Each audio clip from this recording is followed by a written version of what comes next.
रामकृष्ण हरी. श्री तुकाराम महाराज गाथा भाष्य अभंग 412.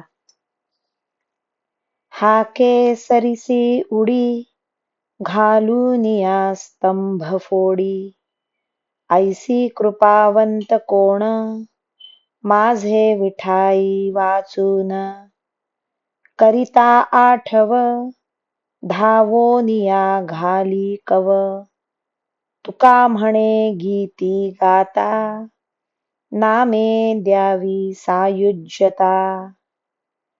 प्रल्हादाने हाक मारता क्षणीच धावत येऊन स्तंभ फोडला आणि त्यातून माझी विठ्ठल माऊली नृसिंह रूपाने प्रगट झाली.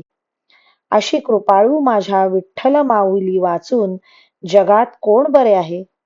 स्मरण केल्याबरोबर धावत येऊन स्मरणकर्त्यास मिठी मारते. तुकाराम महाराज म्हणतात, त्या विठाईची नामे गीतात गायली असता आपल्या भक्तांना सायुज्यता द्यावी असे तिला वाटते. रामकृष्ण हरी. श्री कृष्णार्पणमस्तु.